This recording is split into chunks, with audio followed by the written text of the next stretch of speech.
You can't succeed in business if you are thinking like a coach. Now, I'm going to say that again. I'm going to say real slow. You cannot succeed in business if you are thinking like a coach. Now, how does a coach think? And I think this is really where we want to really dive deep and get to understand this. Coaches think, I want to help people get from a less desirable place to a more desirable place. If I'm able to do that, so I sit down with them, so maybe this person is having some challenges in their relationship, if I'm a relationship coach, and if I can sit down with them and have these conversations, help them to, overcome a few mental blocks and help them to have these aha moments and just help them to transition and identify where the flaws, where the kinks are, and how to fix those things, then they could begin to improve their relationships. Yes, that's good thinking to help you be a successful coach. But the fact that you're a successful coach does not mean that you will succeed in business. What is it then that we do? What is it we have to do? We need to transition from thinking about helping people get from this less desirable place to this more desirable place, which will help you be a good coach, but to begin to think in a different way, like a business owner. Business owners don't think like coaches. I'm going to say that again. Business owners think differently from coaches. A business owner's thought process is, I want to profit from exchanging with people what they want with what I want. So I'm going to go to the marketplace and I'm going to give people what they want and I'm going to get what I want from them. And I want to be able to profit from this exchange. A business person is always thinking about profiting from exchanging or from transactions in the marketplace. Most coaches are brilliant at what they do. They're brilliant coaches, but they're really rubbish business owners. When it comes to helping people get from that less desirable place, whether you're a fitness coach, whether you're a relationship coach, whether you're a business coach, or whether you're a career coach, or whatever coach you are, when it comes to getting people from that less desirable place to that more desirable place, a lot of coaches are really good at that. That's why they help people get results. The challenge is when you go into business, you need to think very differently. You need to literally take off your coaching hat and wear a business hat. And you need to take off your coaching thinking and wear business thinking. And business is about profiting from transactions in the marketplace. You see, the truth is this. A good coach who is not good at business will help people get results, but they won't make money. See, that's the thing. That's why you're getting people who you're coaching for free, because you can help people get results, but you are not thinking like a business owner when you're going into the marketplace. And so you get satisfaction, you get coaching satisfaction, but you don't get business satisfaction. So you can't succeed in business. You can't get satisfaction in business if you're going in with I want to help people make a transition because I'm a coach. You've got to take off that hat. You are a coach, don't get me wrong. And you're going to understand where this fits in a moment. See, business, whatever the business is, it comes down to this: identifying a problem in the marketplace and then packaging an offer to fix that problem, whatever that problem is. Whatever the problem is, anybody has a particular problem, right? And there's a group of people, there's a segment of the market, a group in the market that has a problem that they want to solve.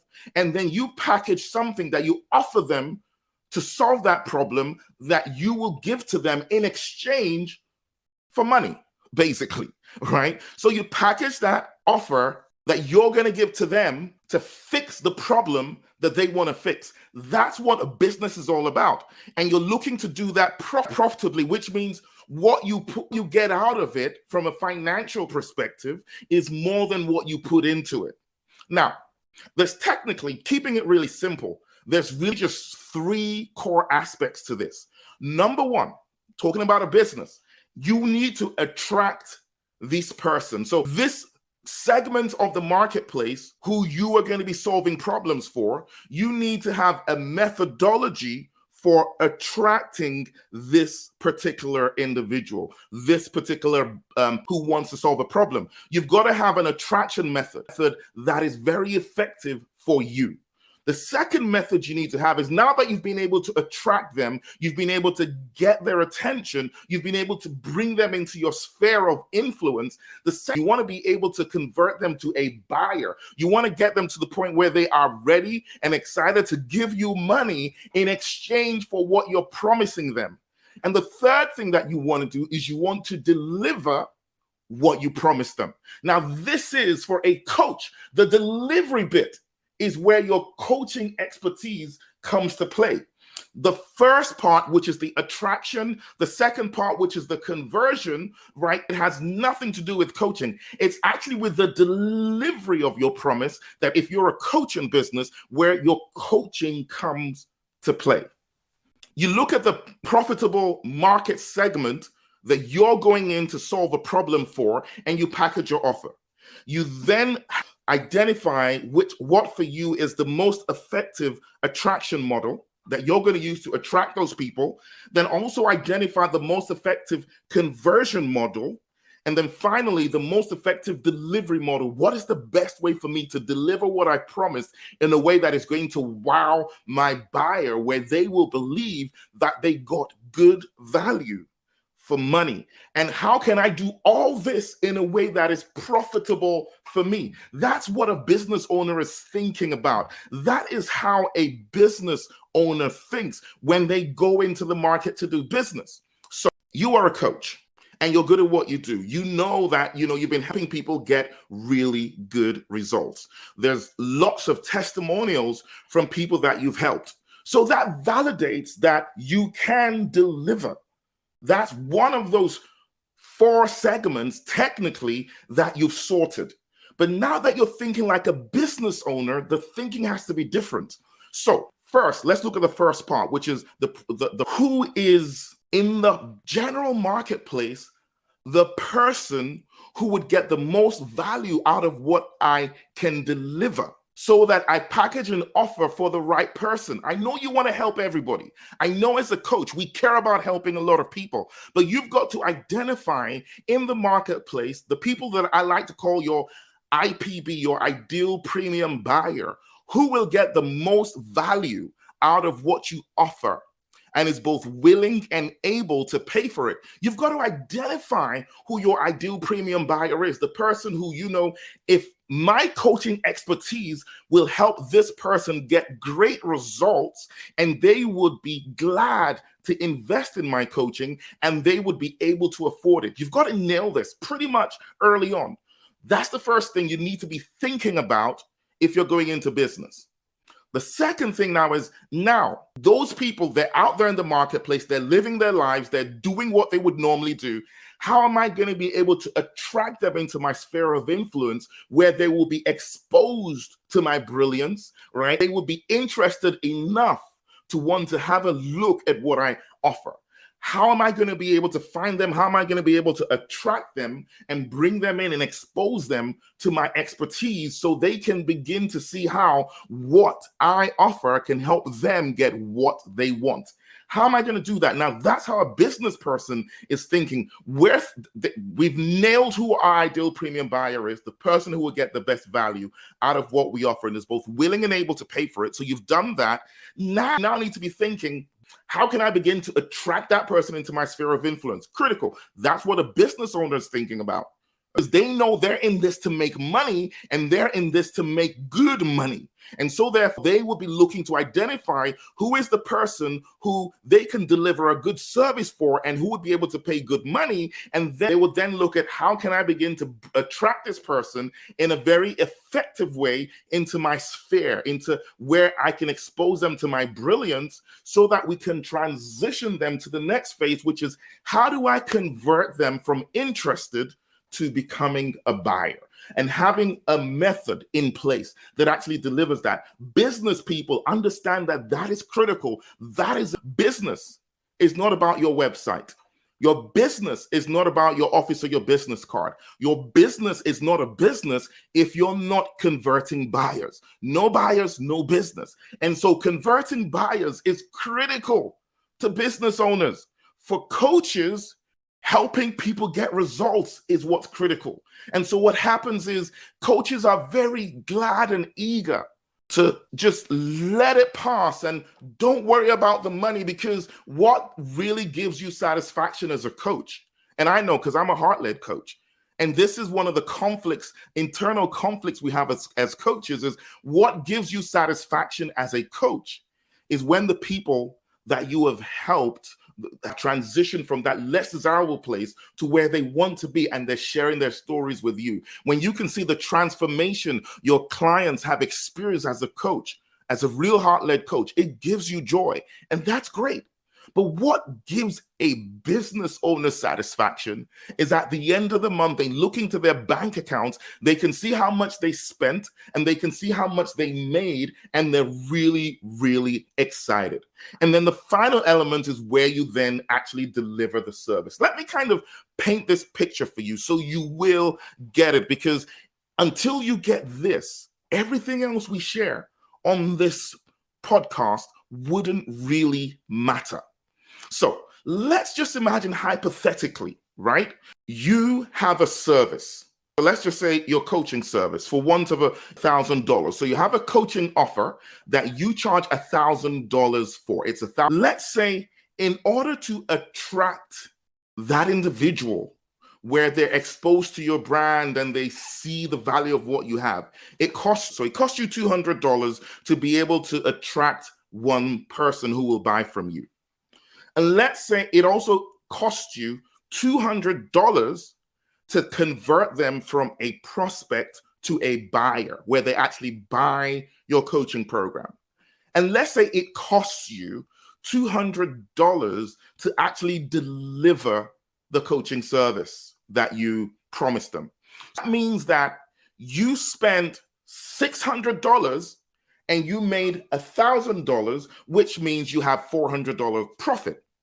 What that means, therefore, is next month you can spend double that, because it all begins to add up. The numbers begin to work for you. So this is how a business owner would think is, you know what? If I'm spending $600 to make $1,000, then next month I could spend double that. I could spend $1,200 and I would make $2,000. And they do the math that way, which means if I spend $6,000, I would make $10,000, $4,000 profit. Can you see how that all works? That is pretty much how a business person thinks. We're thinking numbers. Business people are thinking numbers because they understand business is all about numbers. Coaches are thinking transformation because coaching is all about helping people get from where they are to where they want to be. How does your thinking need to change from today? You need to start thinking like a coaching business owner. And that probably helps you understand why this podcast is called Coaching Business Mentor, right? And it makes sense that the very first episode of this podcast actually addresses this key issue, because you need to transition from running a coaching practice to running a coaching business. So a coaching business owner is focused on profiting from delivering a coaching service to the marketplace. And they understand that it's all about identifying who their ideal premium buyer is and packaging the right offer, then attracting that person, converting them, and then delivering what they promised profitably. That is how a coaching business owner thinks. You can't go into business thinking like a coach. You only think like a coach at the delivery stage, where you're sitting down with that client after going through that whole process, and then you're having the conversation with them and helping them to transition from where they are to where they want to be. I'll share this with you, right? And this may shock someone. You can be rubbish at coaching and still build a highly successful coaching business. You're probably thinking, DJ, how is that possible? I'll explain. Let's say there is Frank. Frank is a really astute, smart, and brilliant business person. But Frank is a really lousy coach. He's rubbish at coaching, but he's really, really good at business. He's good at identifying who the ideal person he should be targeting is. He's good at really packaging the right offer. He's good at attracting and he's good at converting, but he's not really good at coaching. All Frank needs to do is build out his business, and for the delivery side, just hire a really good coach. And as long as he's able to deliver it at profit. So let's say hypothetically with the example I gave, it's costing Frank $200 to attract a client. It's costing him $200 to convert a client. And maybe because delivery now would cost him $350 because he's paying someone, he's not doing it himself. That means that, and let's say the offer is $1,000, using that same example we used earlier on. What that would mean is he's spending $1,000 and he's making $250 profit because he's paying $750 out. He could literally begin to hire coaches, and all he's doing is his business is consistently bringing in new people, converting them to buyers, and then allocating those clients to good coaches, and he's just profiting. You know why? Because he's a coaching business owner. He's not a coach.